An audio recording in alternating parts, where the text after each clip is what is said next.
সমষ্টি পুনৰ্নিৰ্ধাৰণৰ পিছত ক্ষমতাকেন্দ্ৰিক টনা আঁচোৰাৰ বাবেই উন্নয়ন হোৱা নাই ৰাজ্যৰ বহুকেইটা সমষ্টিৰ। অভয়াপুৰী উত্তৰ আৰু দক্ষিণ বিধানসভা সমষ্টিৰ বিলুপ্তিৰ পিছত স্থবিৰ হৈ পৰিছে উন্নয়ন প্ৰক্ৰিয়া। দুই বিধায়কৰ ক্ষমতাকেন্দ্ৰিক টনা আঁচোৰাত পণবন্দী এতিয়া সমষ্টিবাসী। বিধায়কৰ অমনোযোগিতাৰ বাবেই উন্নয়ন নহল সমষ্টিৰ পথ আৰু দলঙৰ। ফলত দুৰ্ভোগ ভুগিবলগীয়া হৈছে স্কুলীয়া ছাত্ৰ ছাত্ৰীৰ লগতে বৃহত্তৰ অঞ্চলবাসীৰ। এই সন্দৰ্ভত বিতং তথ্য জনাব সতীৰ্থ সাংবাদিক খাদেমুল হুছেইনে। হয়, নিশ্চিতভাৱে আপুনি উল্লেখ কৰাৰ ধৰণে বিশেষকৈ সমষ্টি পুনৰ নিৰ্ধাৰণে বঙাইগাঁও জিলাৰ যোগীঘোপাত উন্নয়নৰ ক্ষেত্ৰত স্তব্ধ হৈ পৰিছে। বিশেষকৈ ক'ব লাগিব পূৰ্বৰ অভয়পুৰী উত্তৰ আৰু দক্ষিণ সমষ্টি দুটা বিলুপ্তকৰণ ঘটাই সৃজনগ্ৰাম আৰু অভয়পুৰী নৱগঠিত সমষ্টি গঠন কৰা হৈছিল। আৰু সৃজনগ্ৰাম সমষ্টিত বিশেষকৈ উন্নয়নৰ ক্ষেত্ৰত যদি উল্লেখ কৰিব যাওঁ, বিগত প্ৰায় সমষ্টি নিৰ্ধাৰণ হোৱাৰ পিছত সমষ্টিত বিশেষকৈ বিধায়কৰ টনা আজোৰাৰ বাবে বিশেষকৈ ক'ব লাগিব অভয়পুৰীৰ বৰ্তমানৰ উত্তৰ সমষ্টিৰ বিধায়ক আব্দুল বাটেন খণ্ডকাৰ আৰু অভয়পুৰী দক্ষিণ সমষ্টিৰ বিধায়ক প্ৰদীপ চৰকাৰৰ দুজনৰ বাবে মাজত খোৱা কামোৰাৰ বাবে এই মুহূৰ্তত উন্নয়নৰ ক্ষেত্ৰত একেবাৰে স্তব্ধ হৈ পৰিছে। আৰু মই এই মুহূৰ্তত যোগীঘোপাৰ বালাপৰা গাঁও পঞ্চায়তৰ অন্তৰ্গত এটা পথত আছোঁ আৰু সেই পথটোৰ দৃশ্যবলৈ মই সতীৰ্থ সহযোগী পোনে পোনে দেখুৱাব। এই মুহূৰ্তত ক'ব লাগিব এই পথটি বিশেষকৈ বাৰিষা কালত ইয়াত বিশেষকৈ অহা যোৱা যাতায়াতৰ ক্ষেত্ৰত একেবাৰে অৱস্থা তথ্যবচ হৈ পৰে। ইয়াত যাতায়াত কৰিব পৰা অৱস্থাত নাথাকে, কাৰণ বোকাময় হৈ পৰে এই পথটি। আৰু খৰাং বতৰত দেখিবলৈ পাইছে এই মুহূৰ্তত বিভিন্ন স্থানত গাঁতৰ সৃষ্টি হৈছে।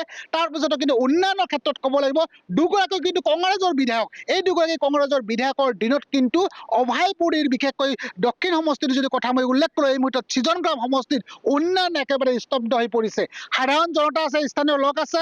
মই আপোনাৰ পৰা জানিব বিচাৰিছোঁ, সমষ্টি নিৰ্ধাৰণ হোৱাৰ পিছত বিশেষকৈ দুগৰাকীকৈ বিধায়ক আব্দুল বাটেন খণ্ডকাৰ কংগ্ৰেছৰ বিধায়ক, প্ৰদীপ চৰকাৰ কংগ্ৰেছৰ বিধায়কৰ লগতে কংগ্ৰেছৰ বিশেষকৈ ক'ব লাগিব কাৰ্যকাৰী সভাপতি অসম প্ৰদেশ কংগ্ৰেছ কমিটি, উন্নয়ন কিন্তু একেবাৰে স্তব্ধ। বিধায়কৰ মুখ দেখিছেনে আপোনালোকে? নাই দেখা। আপোনালোকে চাইছে এইখন ৰাস্তাৰ অৱস্থা, এইখন ৰাস্তা এনেকুৱা বেয়া হৈ আছে। আৰু এই ৰাস্তাৰ বিষয়ত আমি আগতে যে মানে অভয়পুৰ দক্ষিণ সমষ্টিৰ বিধায়ক প্ৰদীপ চৰকাৰ আছিল, তেখেতকো অৱগত কৰাইছিলোঁ। আৰু বৰ্তমানৰ মানে সৃজনগ্ৰাম সমষ্টিৰ বৰ্তমানৰ বিধায়ক আমাৰ ইফালে হয় আব্দুল বাটেন খণ্ডকাৰ, তেখেতকো এই ৰাস্তাৰ বিষয়ে অৱগত কৰা হৈছে। কিন্তু কোনো বিধায়কে আমাৰ এই ৰাস্তাটোৰ প্ৰতি গুৰুত্ব দিয়া নাই। এতিয়া মানে প্ৰদীপ চৰকাৰৰ তাতে গ'লে আমাক কয় যে এতিয়া আমাৰ সেইটো মোৰ সমষ্টি নহয়। আব্দুল বাটেন খণ্ডকাৰৰ ওচৰত গ'লে তেওঁলোকে কয় যে এতিয়াতো মই সেইটো সমষ্টিৰ বিধায়ক নহয়। এনেকা কৰি আমাৰ এই ৰাস্তাটো বেয়া হৈ আছে। একেবাৰে সমষ্টি নিৰ্ধাৰণৰ পিছত যোগীঘোপাৰ উন্নয়ন একেবাৰে স্তব্ধ হৈ পৰিছে। একদম সমষ্টি নিৰ্ধাৰণ হোৱাৰ পিছত একদম প্ৰদীপ চৰকাৰে আমাৰ এই সমষ্টিটোত একদম গাঁও এৰা দিছে। একদম একো উন্নত কৰা নাই, একদম জিৰ' উন্নত। ইয়াত ৰাস্তাটো এনেকা বেয়া হৈ আছে, আমাৰ বাৰিষাৰ দিনত আমাৰ এই কোন ল'ৰা ছোৱালী স্কুলত যাব নোৱাৰে, একদম বোকা হৈ থাকে, একদম ৰাস্তাৰ অৱস্থা খুবেই বেয়া। আমি এই ৰাস্তামুখে বহুতবাৰ আমি বিধায়ক হওক, আমাৰ পঞ্চায়ত প্ৰতিনিধি হওক, তেওঁলোকক বাৰম্বাৰ অৱগত কৰাৰ পিছতে তেওঁলোকে কিন্তু আমাৰ এই ৰাস্তাটোৰ ফালে এবাৰো মানে কাণসাৰ দিয়া নাই। নিশ্চিতভাৱে এগৰাকী সমাজ সচেতক লোক আছে, মই সমাজ সচেতক লোকগৰাকীৰ পৰা মই পোনে পোনে আপোনাৰ পৰা জানিব বিচাৰিছোঁ, সমষ্টি পুনৰ নিৰ্ধাৰণ হ'ল, উন্নয়ন স্তব্ধ হৈ পৰিল, কি ক'ব?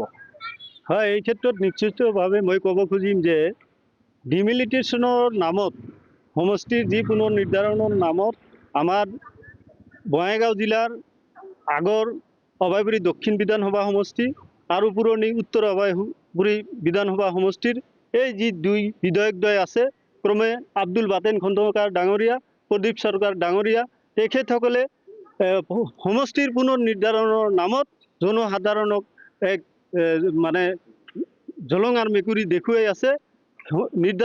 সমষ্টি পুনৰ নিৰ্ধাৰণৰ নামত তেখেতসকলে মানে এই বাহানা লৈ একদম উন্নয়ন বৃহত্তৰ যোগীঘোপা অঞ্চলত উন্নয়নৰ নামত পপুলাৰ স্বৰূপ কোনো উন্নয়নৰ কাম কাজ তেখেতসকলে কৰিব পৰা নাই। হয়, খাদেমুল হুছেইন এই মুহূৰ্তত আপোনাক ধন্যবাদ জনাইছোঁ।